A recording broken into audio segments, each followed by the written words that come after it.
welcome to this week's episode of the Inspired Yogi. Today, I'm going to talk about something near and dear to my heart, something super special, a subject that I love talking about probably more than ever, and that's the divine, or God, or as I like to call, Jody. That's because of the letters G-O-D. If you say G-O-D, sounds like Jody. So that's what I like to call God. And a big reason for that is just saying the word God or talking about God is a huge turnoff for a lot of people. At least it used to be. So I started saying Jody. And it's really interesting because that allowed for a conversation in itself, because people would be like, Jody, who the heck is Jody? Anyway, before we get into that whole conversation, I would like to thank my listeners, viewers. I had quite a break off from podcasting, probably close to 3 months, due to a family emergency and then some self growth that was happening and some self realization that was happening. And I'll talk about that for a second. So I was podcasting at least 2 times a week and working part time. And the podcasting, the editing, the publishing, the promoting, it was a lot to do 2 podcasts a week, doing it all on my own and everything. So it was a nice break, and I missed it for sure. But I didn't miss, I don't really want to call it the stress of getting it all done, but just how much effort I was having to put into podcasting that often. It kind of took a little bit of the joy out of it. So now I realize, hey, I could podcast when I want to. I don't have to meet a timeline. I don't have to try to beat the algorithm by doing certain things all the time. Screw all that. I'm just going to podcast when I like it, when I want to, and when it works out, it works out, and when it doesn't, it doesn't. So you might find yourself catching weekly regular episodes, or you might find that I might miss a week, and I'm okay with that if that happens. So, but my listeners and viewers, I had a number of them that were really like, when are you podcasting in? When are you going to, put out another episode? So thank you. That means you are enjoying them. You wanted to hear more, and I appreciate that. So anyway, let's get to our topic. So I love the conversation about God, Jody, whatever you want to call it, the universe. Because it's like, first off, none of us know. Really? Do we honestly know what God is? No, we don't. And I don't know about you, but growing up, God was some mystical figure in the sky that's sitting in a throne in the clouds that's just waiting to pass judgment on you when you die. How dare you! And that just never worked for me. I never thought that made any sense. It's like, that's what God does. He sits in a chair all day and waits for you to die to judge you. F that. And if that's what you believe, hey, go ahead and believe it. You can believe anything. And like I said, I don't know. You don't know. So who knows? You can believe whatever you want. And I think there's some 8 billion people on the planet now. And I would guess if you asked every individual 8 billion people what God was, you would probably get a different answer from everybody. They've done studies, and even in religions, even in like very strict religions, people have different interpretations of what that religion means to them, what the different beliefs mean to them.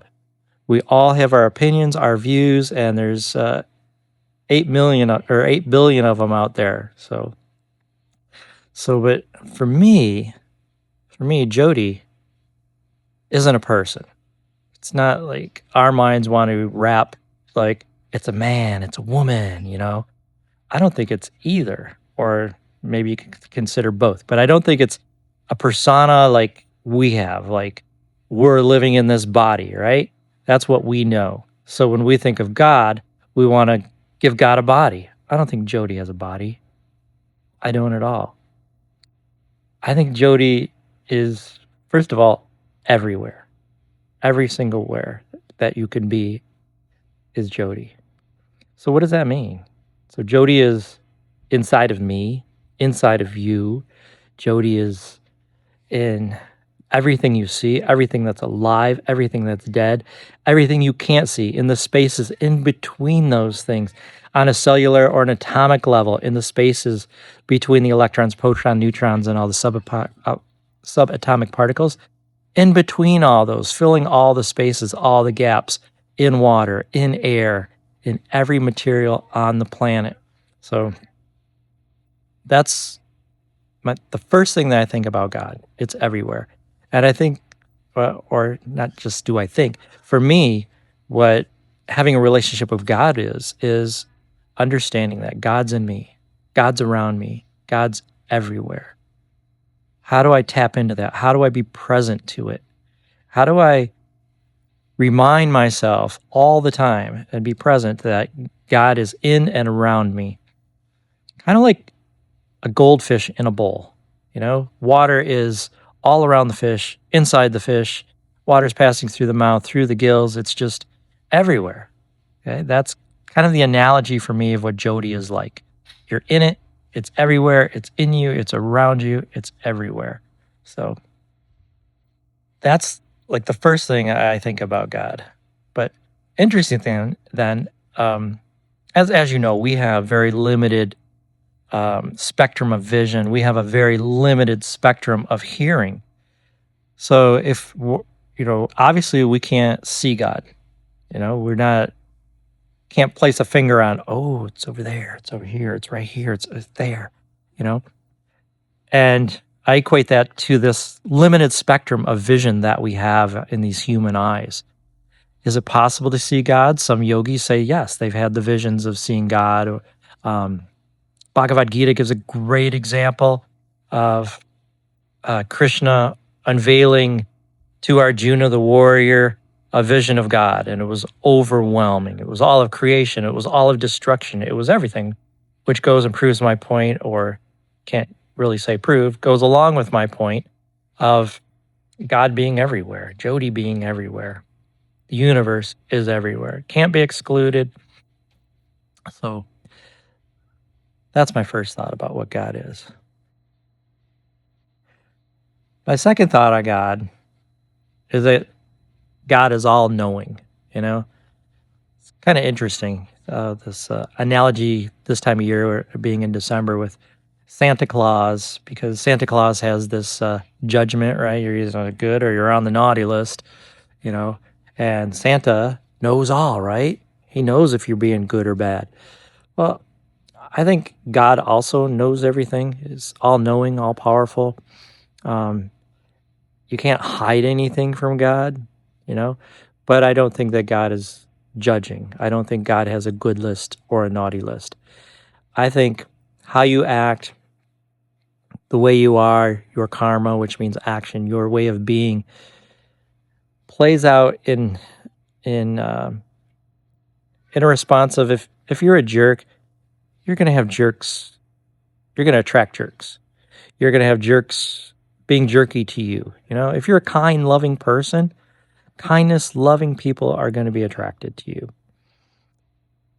And how that relates to God knowing everything is just like,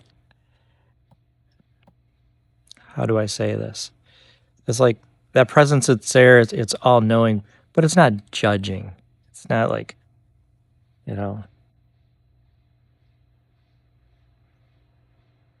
like there's, in my mind, no reason God wouldn't love his children with unconditional love, just like we love our babies when they're born, unconditional love.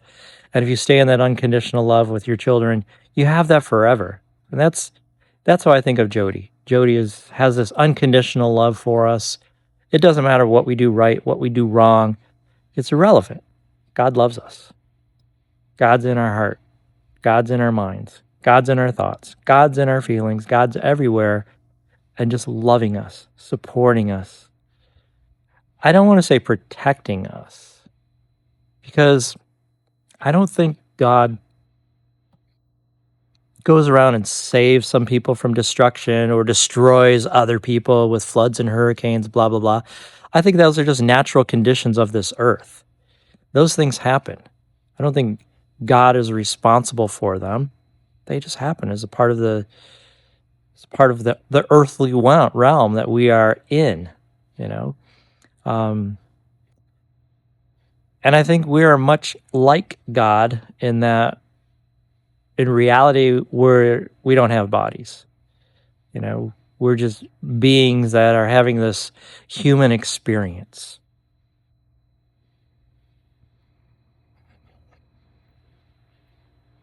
It can be a great human experience, kind of like heaven.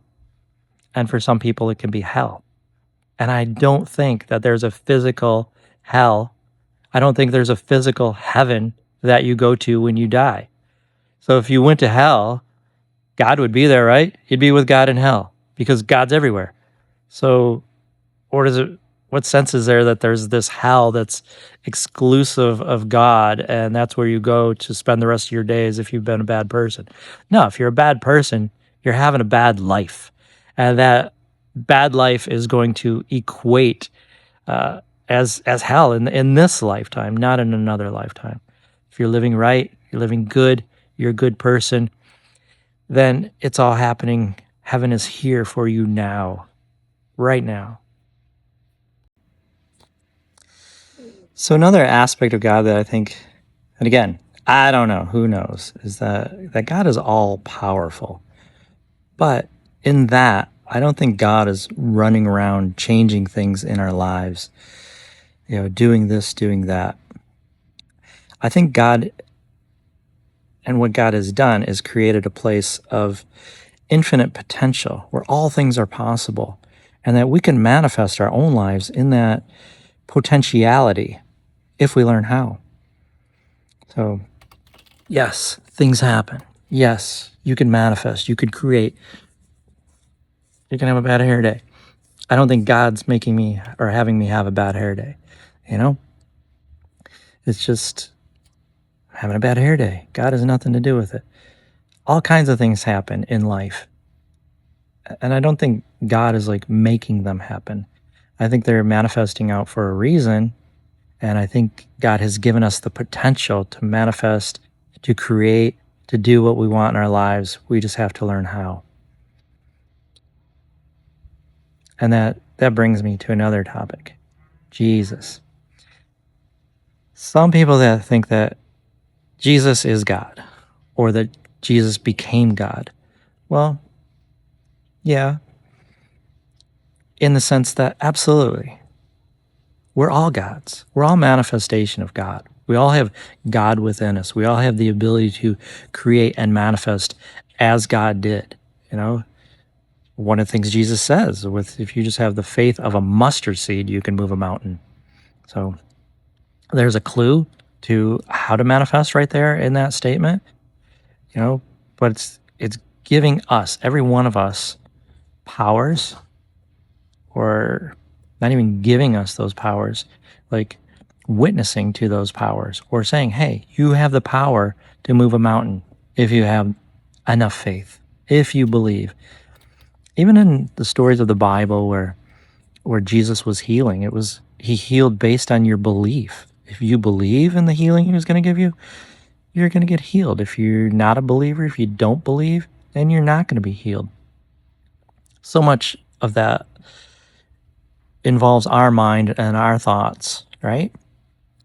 Here's an interesting story. I forget which ancient text it came from, but so there was I think he was a king actually, and this king hated God. Understandably. I mean, there's been so much what I call noise pollution or just fake news, if you will, about God.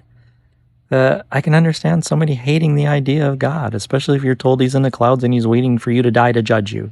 Screw you. Life is hard enough without thinking 24/7 that I have to do everything right or I'm going to be judged when I die and go to some place called hell. That's really bad.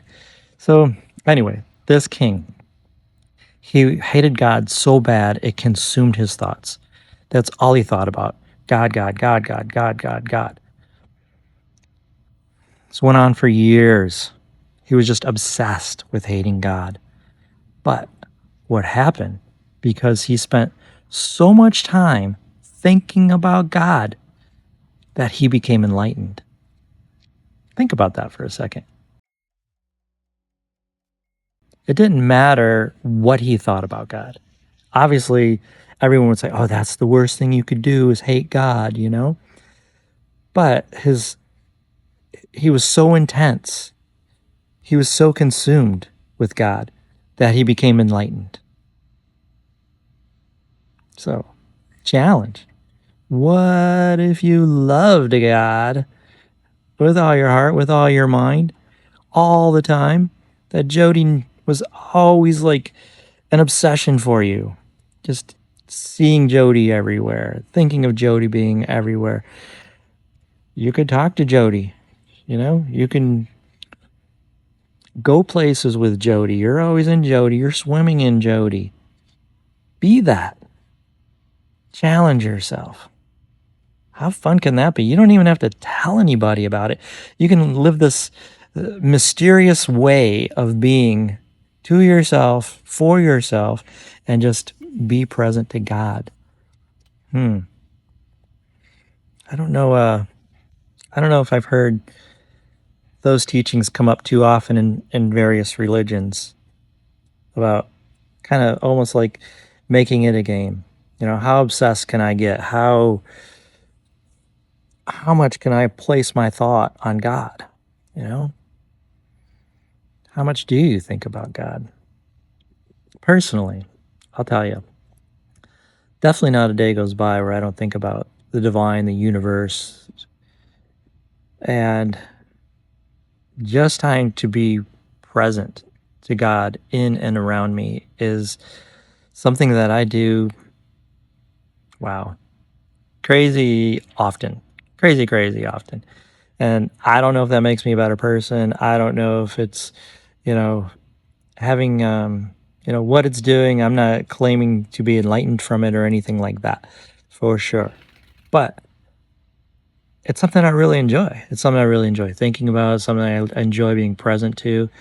I think that this God potential that's in and around us everywhere is miraculous, and it's just incredible and fun to witness and see, you know, and yeah, it's just inspiring and amazing. So challenge yourself, try it. How often can you think about God? So, and I don't know if it matters how you think about God or what you call God. Oh my gosh, some people would say that calling God Jody is blasphemous, right? It's God. But do you know how many names of God there are? Oh my gosh. There's probably 1,000 or more different names for God. Maybe even more than that if you include the Hindu religion with other various aspects of God. I don't think it matters. You think it matters? You think God would judge us for just calling him a different name or her a different name or it? I don't think so. I don't think an unconditional entity, being, energy, force, optimal potential, unlimited potential would have any problem with you referring to them in any name you wanted. Any name you wanted. Yeah. Call God shithead. I don't think it would matter. I think he would love you. She would love you. They would love you. Whatever pronoun God uses. Maybe it's us. That'd be a good pronoun for God. Us. Because we're all one, right? At least that's what I think. That's what I promote. That's what I hope you start to get from listening to this podcast over time is the oneness. Sure, there's a duality. We are individual bodies that have permeated up from God energy, God potential. You know, and we live this life for, however long you're here on the planet. And maybe you come back and do it again. Maybe you don't, but it's all good. Anyway, that's my thoughts on God. I would love to see in the comments your thoughts on God. I would love to hear from you. Again, talking about Jody or God or the universe, whatever you want to call it, is my favorite subject. And they say you're not supposed to talk about two things, religion and politics. Screw that. They're my two favorite subjects. So yeah, go with God. Godspeed. May Jody be with you. Be present. Love, Jody. Okay. Short podcast, but it's a solo, and I look forward to the next episode. Love you guys. Peace.